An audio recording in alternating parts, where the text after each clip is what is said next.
Welcome to a Wednesday edition of No Huddle Rodeo. We are coming to you from the Fort Worth Stockyards. Thank you to Runyon's Fine Furniture. Thank you to Justin Boots, as always. And we are starting today's show. We've got three topics to run through: the return of Josh Frost, the Reno bull riding, and the breakup of Dustin Egusquiza and Levi Lord. But we will start the 2024 PRCA World Champion bull rider. Josh Frost is back, and I think it's time to put the rest of the bull riding world on notice, because for the last 4 years, start to finish in pro rodeo, no one has been better than Josh Frost. 3 reserve world titles, and then that world title in 2024 with a career high $476,000.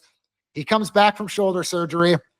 I know he's going to be confident when he comes back, because Josh Frost is as meticulous as anyone in the world in his bull riding in terms of what he works on, what he focuses on, how he gets his body ready. So, coming off that shoulder surgery, he took his time. He targeted the beginning of the summer run for a reason, I'm sure. Didn't want to beat himself up. We saw it even last year. Remember, he went home in September and just got ready for the NFR, because he knows that all of that money is made in the NFR. So before we get into Josh Frost's potential in Las Vegas, let's back up a little bit, because right now the number 15 man in the world is Tristan Mize. He's got about $58,000. Josh Frost won $5,000 in his return. He rode 2 of his first 3 bulls, so knocking off the rust. Both of them in the mid 80s, the mid to high 80s. So boom, he's good to go. And this is a guy who last year was second in the PRCA with a 51.1% riding percentage and first in average score with 85.1 points. He's got about $50,000 to make up. I think he can do it. He can also do it because he's got a low rodeo count. Duh. We haven't seen him all season. So he can get on, if he so chooses, basically a bull a day all summer, 80, 90, 100 bulls. And he is prepped for what that takes, the toll it takes on his body. So I think he can go 40 for 80, 50 for 90, something like that. And if Josh Frost covers more than 30 bulls this summer, he would need to make about 125,000. I put kind of at the target. If he covers more than 30 bulls this summer, I think that's what it would take to make the NFR. Now, if he does make the NFR, this is a guy last year who rode 7 of 10. This is a guy who's 26 for 40 at his last 4 NFRs. In that time frame, no one is even close to him in total qualified rides. 26 qualified rides over the course of 4 NFRs. There are guys who will go 8 times and won't ride that many bulls. That's because Josh Frost trusts his time in the practice pen. And he mentioned some guys get a little tensed up. They get a little afraid before the NFR. They don't want to get hurt. He's not afraid to get hurt before the NFR, because he is practicing not to ride 1 bull. He is preparing to ride all 10. And I would not want to see Josh Frost in a situation where he's number 12 in the world entering the NFR, and he knows he's got to ride 8 or 9 to have any chance. Because if there's anyone in the world, that includes Stetson Wright, that includes Kai Hamilton, that includes Tristan Hutchings, that includes Wasey Shala, that includes Clayton Sellers, TJ Gray, Creek Young, whoever you want to name, if there's anyone in the PRCA that I would take to ride 9 bulls when he has to at the NFR, it would be Josh Frost. He could very well make 200, 250K there this year if he gets there, and really put the pressure on whoever's number 1, which I think is going to be Stetson Wright or Wasey Shaw or Tristan Hutchings, but I think it's going to be Stetson. And wouldn't that be exciting to have Josh Frost running down Stetson Wright? And he can do it too, because he's ridden 6 of his first 7 before, 4 of his first 5, 3 in a row to start. He can come out of the gates hot in Las Vegas. So I'm very curious to see how that works out for him. And I will leave you with this, because Josh Frost is feeling confident. He told ProRodeo.com, when he is 100% healthy, he is the best bull rider in the world. And now he has the chance to write an incredible story to prove just that in the PRCA bull riding. And with Stetson, Kai, and Josh all healthy, I want to see guys like that duke it out for world titles. They've all been ships passing in the night in the last 3 or 4 years. I want to see them all in Vegas. I want to see them riding for all the money. And I want to see whoever comes out of there riding 8 or 9 win this world title. But first, to back it all the way up, Josh Frost has $50,000, $60,000 to make up in those world standings. He is up in Reno Thursday with his first real opportunity to get a boatload of that money back. Now we're going to stay in the bull riding and talk about the Reno Rodeo bull riding, because It has been perhaps the most impressive event so far at the unofficial kickoff of the summer run. And Stetson Wright made it even better yesterday. 92.5 points on Corey and Lang Rodeo's speed dial. He goes to the top of the long round. Remember, they only ride one bull there. The top 10 come back to the finals in Reno. And right now, there have already been 6 rides of 87.5 points or better in that long round. It took 83 to get back last year. And last year in that finals, which was won by Tristan Hutchings with 90.5 points, he was 90.5, 90.5, 181 points on 2. No one was worse than 86 points in that finals. And among the people who made that finals, Lucchese Morris, Tyler Bingham, TJ Gray, Trevor Rice, just to name a few. Obviously, Tristan Hutchings in that mix as well. And we're looking at a really, really good mix of bull riders. Again, Stetson right on top with 92.5, Tristan Hutchings 90, Riley Shippey 89.5, Raleigh Johnson 88.5, then Wyatt Nez and Dustin Bouquet both 87.5 points. But we saw Stetson's massive score, and now things in Reno in the bull riding, it's going to take a lot of points to get this done. Like I said, Hutchings was 181 points last year with him already out at 90, Stetson at 92.5.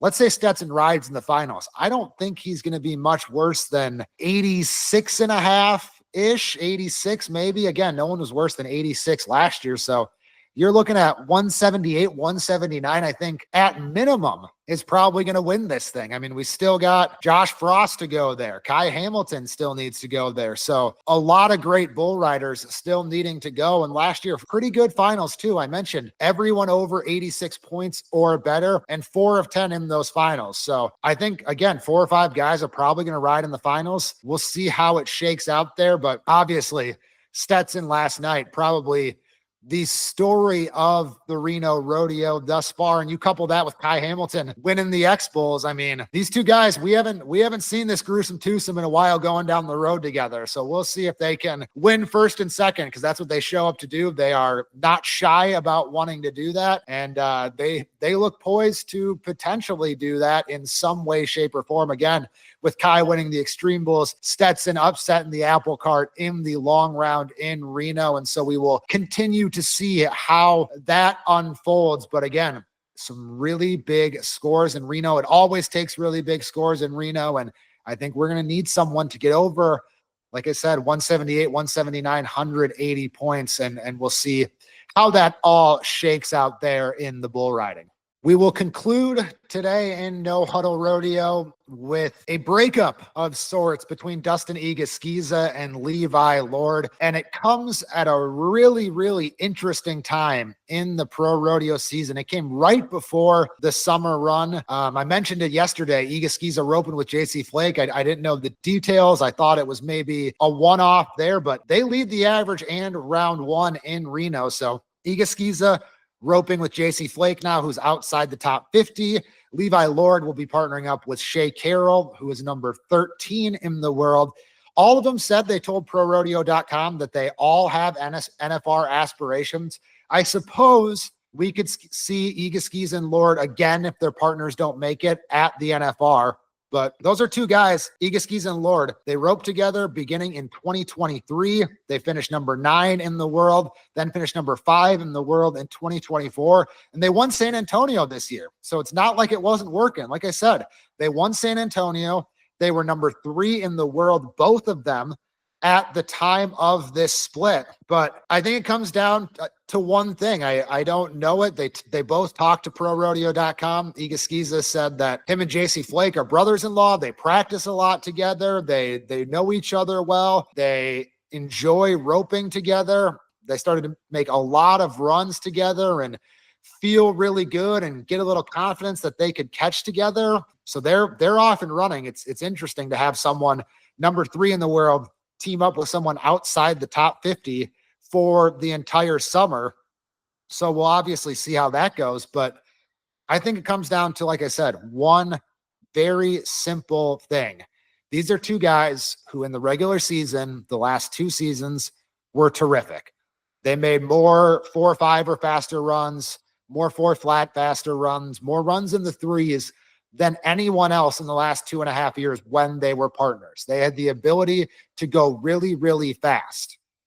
Sometimes, though, their catch percentage would suffer from that. They would not catch as many as most of the top teams. And when they caught, though, they would be 3-6, 4-1, 4-2, 4-4, whatever. We saw them win San Antonio one year, only making 3 qualified runs. They just were the 3 most qualified runs. All this to say, Brett, get to the point. All this to say that when it came to the National Finals Rodeo, where you need to catch 10 of 10 to win the average, obviously, but when you enter in the top 5 with a shot at a gold buckle, like they have the last 2 seasons, you can't do what they did. They finished number 14 in the average in 2024, dead last in the average, number 15 in 2023. So I think it's that simple. It's like an NBA team or an NFL team who, like the Cowboys, we'll use the Dallas Cowboys as an example. Mike McCarthy produces 35 wins over 3 regular seasons. But when it comes to playoff success, which the NFR is, I know we have the playoff series rodeos and the playoff finale and all that stuff, but the NFR is our Super Bowl, our version of the playoffs. None of that matters when you get to the biggest stage if you can't perform on the biggest stage. And quite frankly, they haven't been able to do that. And so maybe the partner change is exactly what is needed there. And I will say, this has worked before. We saw Wesley Thorpe and Cody Snow, who roped together for years and years and years and just weren't quite able to get over the hump anymore. We see Wesley team up with T-Wade. And in that summer, I remember talking about this on Zero In back then. In that summer, Wesley went from number 6 to number 1 in the world. And I think Tyler Wade went from outside the top 20, number 2 in the world. They win the world title in 2023. They win it in 2024. So sometimes, again, it's no one's fault. It's just a change of scenery is needed. A change of different horsepower is needed. Different styles are needed. It's a lot like Wade and Thorpe to me, but they're even higher in the world standings because those guys, neither of them, I believe when they teamed up, that was in July of 2023 initially. I don't think either guy was in the top 5 at the time. And this is 2 guys who are number 3 in the world standings. And they've been to the last 2 NFRs together. And Egusquiza's got 7 of them. 7 NFRs. Lord's got 4. So they both know how to do it with and without each other. They don't need each other. But man, at their absolute best, at their absolute fastest, there was no one better than them in pro rodeo and no better partner for each other at any point in their career. So I am very, very curious to watch both of them in their new pairing to see how it goes, because I've mentioned the Wade and Thorpe thing and the Thorpe and Cody Snow thing. Who's been better since that partnership broke up? Cody Snow's still roping pretty well. He still made NFRs, but he's not winning gold buckles like Wesley Thorpe has. So could be that same situation where it benefits one more than the other. Maybe it doesn't work out. Maybe it's Driggers and Nogueira. You know, we saw that. We saw them split up for a year and then go right back together and win a couple gold buckles. So it always fascinates me how you choose to rope with whom, why you do it, when these breakups come. And we've seen basically the top 2 pairs over the last 4 or 5 seasons split up at certain points or get together at certain points. And it is, for some, benefited Driggers and Nogueira to come back together to realize they were the best partners for each other. And for Thorpe and Snow, we saw Tyler Wade be the ultimate beneficiary of that along with Wesley Thorpe. So it's not a real breakup. They told ProRodeo.com that they remain close friends, but new partners in Reno, new partners for the summer run. And that is always going to be a topic that fascinates me, is these team roping partnerships. We'll probably do more on that at some point in the morning kick, whether it's next week or down the line. We'll kind of examine the stats before and after of some of the biggest breakups and maybe do a history of that. But until then, this is No Huddle Rodeo.